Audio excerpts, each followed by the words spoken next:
umbukeli ngasekhaya nomlaleli njengamanje sihambele endaweni yasobhola umdlalo khona uthe chitha isaka endaweni ezahlukahlukene njengamanje la sinaye-ke ubaba uyena kwesibhekele umkhandlu wakhona-ke lana-ke ophongolo ememe ukhona futhi nabaphizafi bakhona siyabona ukuthi akahambi yedwa bakhona-ke nabamsingathile umeya asikubingelele sikwamukela. Ngibingelele kuwena msakazi ntambama namhlanje kuwumgqibelo zingumhlaka 16 August enyangeni yomama. Kuleke emakhosini akithi asendunkulu, izinduna zamakhosi zonke ezikhona nabo bonke abakhona la sikhona balaleli emakhaya nababukeli. Ngiyabingelela kuwena msakazi. Kuyintokozo ukuthi sibe nawe simshayele ikhwelo nomasipala ukuthi abantu abangahlali nje bengenzi lutho kodwa kube khona sizobuka namakhono futhi amanje abone ukuthi sisihambele lezi iy'ndawo zahlukene bakhona futhi kusasa imidlalo iyaqhubeka. Ungathini ukuthi Msakazi namhlanje ngoba sikhona somkhandlu wasophongolo ubona lapha eduze kwami ukhona ubaba uMbatha okungiyena ongu-MM ubandla kwamanje nangapha esandleni sami sokudla umhlonishwa uMafuleka esibambisene naye lapho emkhandlwini wakithi ophongolo. Kubo bonke-ke abakhona abadlali nje ubona nje edlulisana la ezinkundleni la esikhona namhlanje sisendaweni akademi okuyisikole lapho nemidlalo khona iyahlukahlukene emsakazi. Kukhona nababukeli bonke emakhaya, kukhona abagijimayo, kukhona abadlala i-netball, kukhona abadlala i-basketball, kukhona abadlala i-volleyball.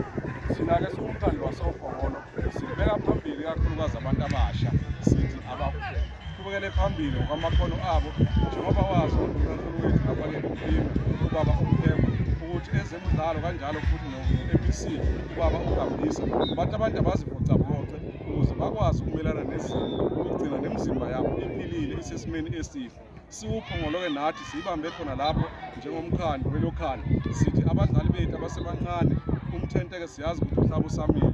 Yingakho msakazi silapha namhlanje sizothi abazibonise ukuze bonke nabanye bazibeke ebalazweni bakwazi ukwenza izinto ezahlukile ngoba ngokugijima uyaphila, ngebhola futhi uyoba nempilo ube nekusasa elihle eliqhakazile msakazi.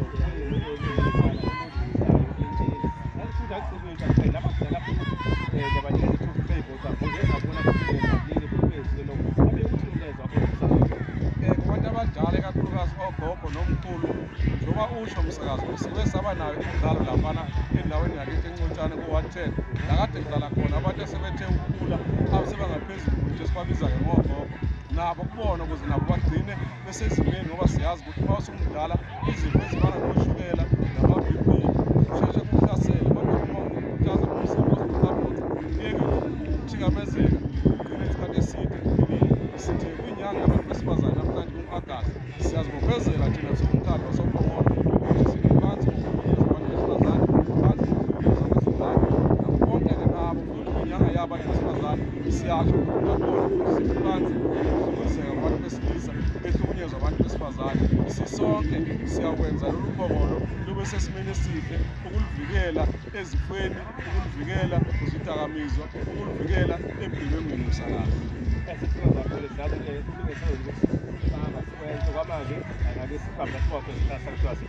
Ngithokoze kakhulu msakazi.